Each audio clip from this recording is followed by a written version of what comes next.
paz do Senhor, irmãos. Estamos dando início à nossa primeira aula da Escola Bíblica Dominical Virtual. Nossa lição é a lição de número 1, Salmos, um guia devocional para o cristão. Nosso texto áureo: cantai louvores ao Senhor com a harpa e a voz do canto. Salmos de número 98.5. A nossa verdade aplicada de hoje é a seguinte: o livro de Salmos muito contribui para a vida de adoração e oração do discípulo de Cristo. Objetivos da nossa lição: apresentar uma visão panorâmica dos Salmos, mostrar a importância dos cânticos e destacar alguns termos específicos dos Salmos. Nosso texto de referência encontra-se nos Salmos 42, versículo 1, 44, versículo 1, 45, versículo 1, e diz o seguinte: como o servo brama pelas correntes das águas, assim suspira a minha alma por ti, ó Deus. Ó Deus, nós ouvimos com os nossos ouvidos, e nossos pais nos têm contado os feitos que realizaste em seus dias, nos tempos da antiguidade. O meu coração ferve com palavras boas.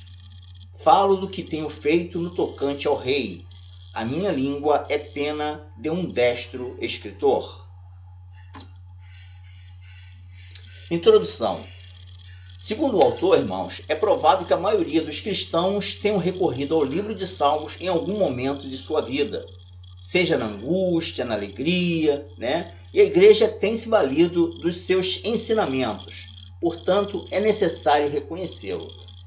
Irmãos, quem de nós, ao ler o livro de Salmos, teve aquela sensação de que o autor, ele retratou os nossos sentimentos, Seja ele de alegria, de angústia, tristeza, Pois ali, ao escrever o livro de Salmo, ele retratou os nossos mais profundos sentimentos, para com Deus, expressando todas essas nossas angústias, toda a nossa alegria, e aquela vontade de adorar ao Senhor, Segundo o escritor C.S. Lewis, o livro de Salmos é o mais querido e mais lido, dos cristãos, além de ser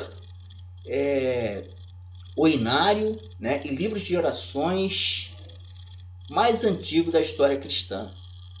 Tá? O livro de Salmos, segundo também Martinho Lutero, ele considera como uma mini Bíblia. E João Calvino, fala que ele retrata a anatomia da alma humana, de tão profundo que ele é. Amém? Tópico 1. Título, divisão de livros e autores. Neste tópico, analisaremos o título, a divisão e os prováveis autores deste livro. Irmão, é muito importante para nós, compreendermos o livro de Salmos, a gente entender a sua divisão, seus prováveis autores, ter uma visão panorâmica deste livro. Tá? Subtópico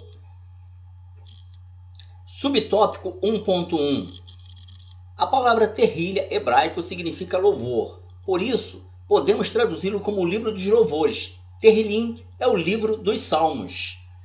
A palavra terrilim, irmãos, é o plural da palavra terrilha no hebraico, que significa livro dos louvores.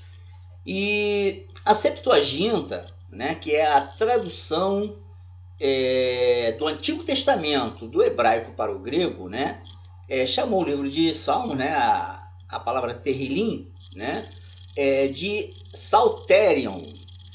E mais tarde, a Vulgata Latina, chamou de Psalmodion, de onde vem a origem para o português, que é livro de Salmos. Subtópico 1.2, divisão do livro. É comum considerar a divisão do livro de Salmos em 5 livros, que começam respectivamente no Salmo 1, 42, 73, 90 e 107. Irmãos, assim como o nosso cenário cristão, nossa harpa, né, ela possui índice e divisão por tema, né, os salmos também possuem essa divisão, né? Segundo a tradição hebraica, né, os salmos são divididos em 5 livros, que são os 5 livros de Moisés, o Pentateuco, né?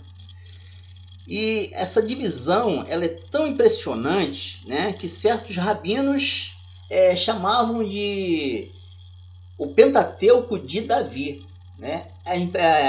Essa divisão, essa semelhança é muito impressionante, irmãos. O comentarista da revista faz ainda uma citação no livro do professor. Aspas. Cada livro termina com uma doxologia acrescentada pelos compiladores, e o Salmo 150, evidentemente, é a doxologia do 5º livro e de todo o saltério. Irmãos, essa doxologia, né, são frases que terminam em cada um desses livros, né? Vejamos aqui a doxologia do 1º livro, que está no Salmo 41, 13. Bendito seja o Senhor de Israel, Deus de Israel, de século em século. Do 2º livro, bendita seja o Senhor de Israel, Deus de Israel, que só ele faz maravilhas, e bendito seja para sempre o seu nome glorioso, e encha toda a terra de sua glória. Amém e amém. Do 3º livro, que está no Salmo 89, 52, bendito seja o Senhor para sempre. Amém, amém. E no 4º livro, né, que está no Salmo 106, versículo 48, bendito seja o Senhor de Israel, Deus de Israel, de eternidade em eternidade, e todo o povo diga amém. Louvai ao Senhor. E o 5º livro é a doxologia de todo o salmo, né? Que é um convite a todos a louvar o Senhor. Né? De começa e termina com a expressão louvai ao Senhor. Vamos prosseguir. Subtópico 1.3. Autores. Quando falamos de salmos, irmãos, lembramos de quem? Do rei Davi. Né? Mas ele não foi o único que escreveu o livro de Salmos. Né? O livro de Salmos ele foi escrito num período de 1000 anos, né? Sendo que Davi escreveu cerca de 73 salmos, né? Mostrando em cada um deles, né, várias fases da sua vida, né? Na sua época ainda como pastor, né? Depois ele nas suas lutas, né, como rei, né? Ou seja, várias fases da vida dele. E a segunda pessoa que mais escreveu também, né, foi Asaf, né? E depois nós temos outros como Moisés, Salomão, Emã, Etã, os filhos de Corá, né? E temos também vários salmos de autoria desconhecida. Mas o que é importante a gente destacar aqui, irmãos, né, é que esses salmos eles foram escritos por pessoas comuns, como eu e você, né? Mas que todos eles foram inspirados por Deus, né? Em vários momentos da sua vida, né? Vários momentos de angústia, dificuldade, esperança e alegria, tá? Então, esses foram os autores que Deus utilizou para fazer o livro de Salmos. Amém? Tópico 2. Principais características do livro. O livro de Salmos é classificado como literatura poética hebraica. Os escritores, inspirados por Deus, fizeram uso de vários recursos linguísticos. Irmãos, a característica mais marcante do livro de Salmos se dá pelo fato de ele ser um livro de poesia hebraica, né? Onde ele retrata características de emoção, ritmo e linguagem metafórica da poesia hebraica, né? Vejamos agora 3 dessas principais características. Subtópico 2.1. A poesia hebraica. Não apenas no livro de Salmos encontramos poesia, mas também em outros textos do Antigo Testamento. Irmãos, a poesia hebraica ela é bem diferente da que nós conhecemos, né? Com versos, estrofes, rimas sonoras, né? Pois eles fazem uso do paralelismo, né? Que é a relação de ideias, né? Sem se preocupar com palavras, sons, rimas, né? E qual seria a grande vantagem disso, né? É porque os hebreus eles se preocupavam mais com o conteúdo do que com esses mecanismos literários, né? O que a gente vê de importante nisso? É porque ao traduzir, né, essa poesia do idioma original para outro idioma, ela não muda o sentido das palavras, né? Não muda o sentido da mensagem, né? Ao passo que a nossa poesia, ao ser traduzido, muda o sentido, né, dessas palavras. E a deles, né, a mensagem continua sendo passada sem mudar o sentido dessas mensagens. Sendo assim, irmãos, a gente observa que a poesia hebraica, né, ela reorganiza as ideias, né? Ela reorganiza os pensamentos, né? Enquanto que a poesia do nosso tempo ela tem muita repetição de sons, né? Vamos ver agora uma poesia do nosso tempo aqui para a gente poder fazer uma comparação. Aqui a gente observa, tá? O final de cada frase, né? A repetição do mesmo som, né? Vou ler um pedaço aqui, ó. Como é livre a poesia, abraça a melancolia, festeja com alegria, descreve o dia a dia. Ou seja, é sempre repetido, se preocupando com o som, ao invés de se preocupar com o conteúdo da mensagem, né? Agora vamos ver alguns tipos utilizados de paralelismo, né? São muitos, né? São muitos que os estudiosos falam, mas vamos destacar alguns aqui para os irmãos poderem compreender.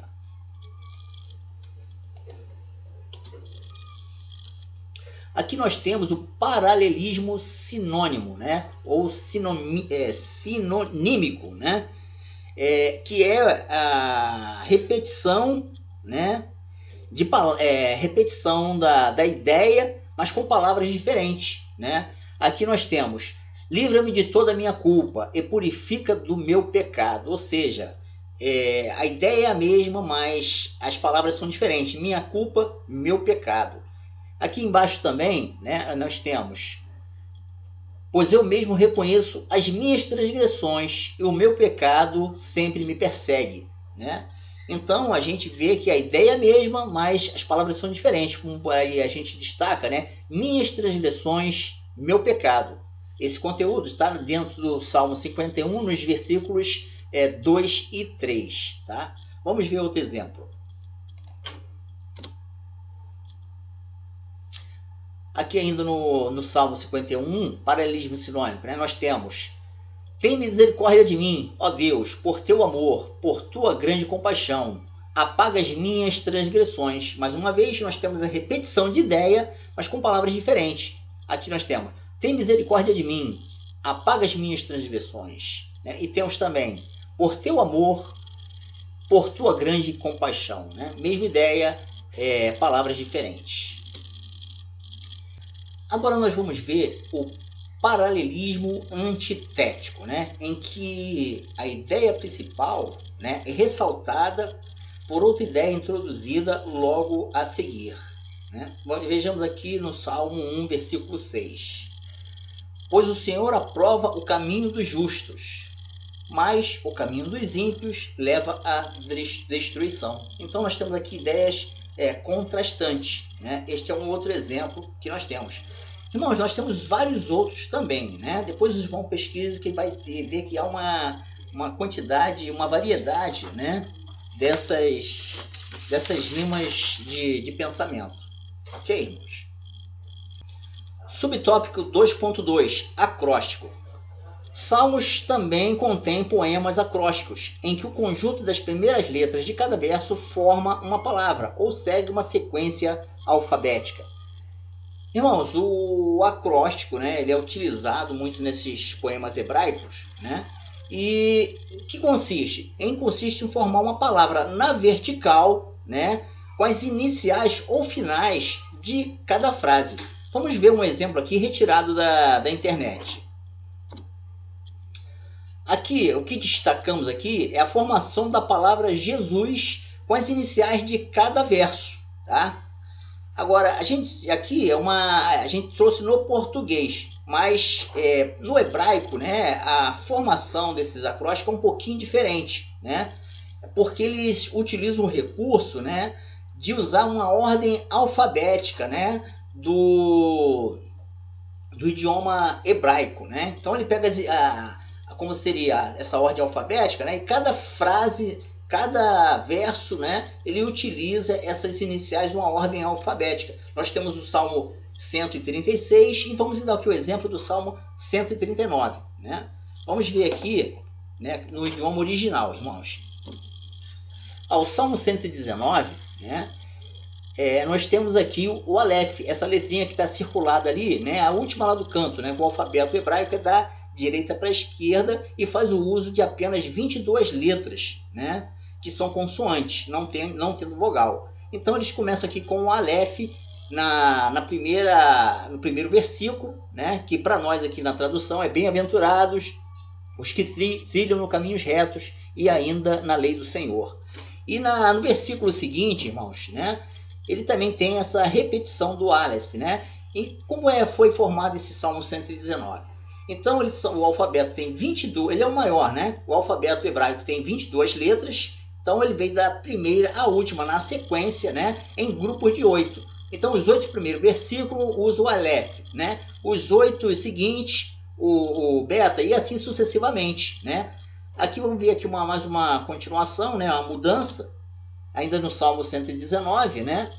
Aqui nos versículos 8 e 9, né? A gente observa a mudança da letra também ali, ó, circulada, né? A última lá da direita, a gente observa essa mudança. Subtópico 2.3, refrão. Outra característica dos salmos são os refrãos. Refrão é a repetição de uma frase ou fórmula.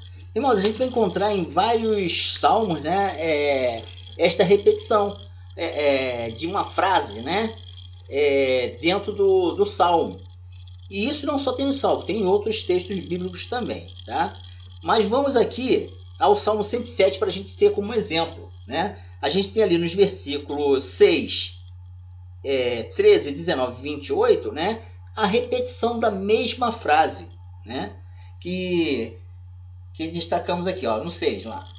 E clamaram ao Senhor na sua angústia, e ele os livrou das suas necessidades. Então isso acontece repetidamente, né, com determinado intervalo, assim como também, ainda no mesmo salmo, né, os versículos 8, 15, 21 e 31,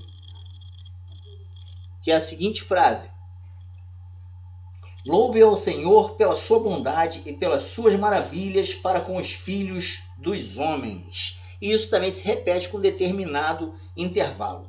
A gente também tem isso no nosso cenário, né? Essa repetição de refrões, né? Isso ajuda na memorização. Muitas pessoas, né, não conhecem nenhum hino completo, mas conhecem principalmente aqueles refrões, né? Então, isso é um recurso que auxilia na memorização do conteúdo. Tópico 3. Esclarecimento de algumas expressões. Neste tópico, destacaremos os prováveis significados de alguns termos que encontramos nos salmos, né? Termos esses que é o Selá, Hagaion, Mictão, Gedutum, Masquil e Degraus, né? A gente vai ver os prováveis significados, pois não há um consenso entre os estudiosos das escrituras, né, sobre o significado exato desses termos. Vamos ver a seguir. Subtópico 3.1. Selá, Higaion e Mictão. São termos técnicos da área musical que são encontrados em vários salmos, né?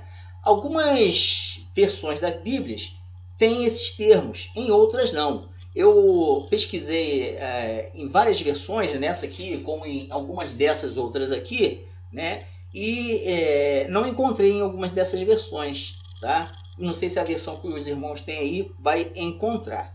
Mas a palavra selá, né, ela é repetida em 71 vezes, né? Ela é repetida 71 vezes em 39 salmos, né? Segundo esses estudiosos, né, ela significa pausa, né, um descanso vocal, né, o interlúdio musical, né. Eles, assim, como nos hinos, né, você vem cantando, né, louvando ali o Senhor. Em alguns momentos passa a voz, né, mas continua apenas o instrumento musical, né, há um descanso da voz. Então, para alguns estudiosos, esse é o significado desta palavra. A palavra Higayon, né, pode significar pausa, né? Ela aparece no Salmo 9, no versículo 16, seguido da palavra Selá, né? O que dá um entendimento que é uma pausa para meditação, né? A palavra significa meditação, como ela aparece seguida da palavra Selá, né? Então dá para entender como uma pausa para meditação. Como a gente pode entender isso na prática, né? Muitas vezes a gente está ouvindo algum louvor, né? E de repente a pessoa que está cantando aquele louvor, né, faz uma pausa na letra desse louvor, né? Os instrumentos continuam tocando e ele fala algumas palavras de meditação naquele momento. Terminada essa meditação, ele prossegue com a letra deste louvor, né? Isso pode ser o possível significado da palavra Higayon.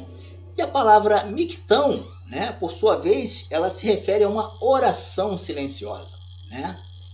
Então, esses são os prováveis significados desta palavra. Lembrando que não há um consenso entre esses estudiosos, né? A gente não sabe o sentido original destas palavras. Tá? Vamos passar para o próximo tópico. Subtópico 3.2, Jedutum e Masquil. Aqui encontramos mais dois termos encontrados nos Salmos, né? Jedutum, ele era da família dos levitas, né? Ele era um dos 3 mestres dos corais de Davi. E ele foi nomeado para ministrar louvores, segundo está escrito, né, no primeiro livro de Crônicas, né, nos versículos 41 e 42. Já o termo masquil, né, a gente lembra que não há um entendimento, né, sobre o seu significado, né, mas o que eles assim informam, né, que quando a gente encontra isso, né, quando encontra esse termo nos títulos, né, a gente entende que aquele salmo ali, ele é um salmo didático, né, que ele é um salmo eficaz e um salmo de habilidades. Tópico 3.3, degraus. O significado literal de degraus é subir, ou ainda, cântico gradual. Essa palavra degraus, ela aparece no subtítulo de alguns salmos.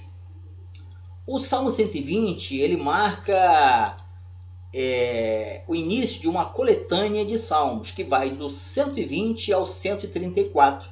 Né? Segundo esses estudiosos, esses salmos eles eram cantados pelos peregrinos quando eles iam participar da festa em Jerusalém, né? As 3 principais festas anuais, que são Páscoa, Tabernáculo e Pentecostes, né?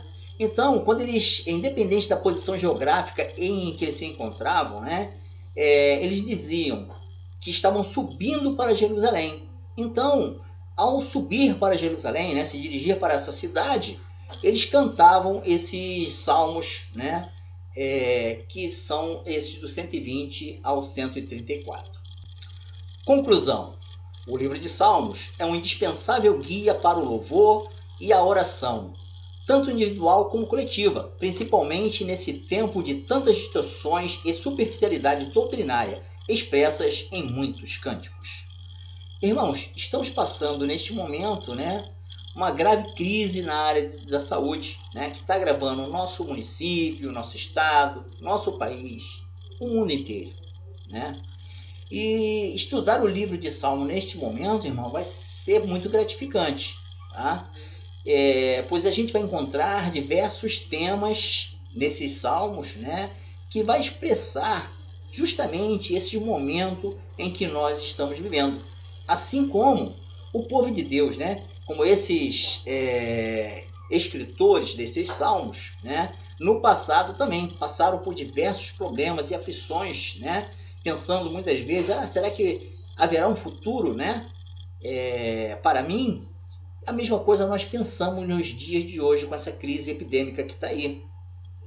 Então, irmãos, baseado nos livros de Salmos, né, a gente fazendo essa leitura, meditando, né, nessas palavras dos Salmos, né, a gente vai entender, né, que a gente vai passar por este momento de aflição, assim como no passado o povo de Deus também passou, mas que sairemos vitoriosos.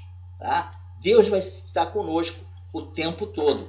Então, irmãos, que a gente sejamos unidos em oração, tá? Todos nós, para que a gente possa passar por este problema. E estudando o livro de Salmos, irmãos, a gente vai conseguir passar, vai entender o que está acontecendo, vai entender esse momento, vai conseguir passar por essa fase também. Então, irmãos, continuemos nesta lição, tá? Que os irmãos acompanhem a leitura dos próximos títulos, né? Que nós vamos encontrar nas próximas lições. A próxima que é a segunda lição, né? Jesus Cristo e as missões nos Salmos, né? Quais as mensagens proféticas sobre os Messias nos Salmos? Como é retratado o sofrimento do Messias? Qual a missão dada por Cristo ao seu povo? Então, são mensagens que a gente encontra no livro de Salmos. Até a próxima. Que Deus abençoe a todos.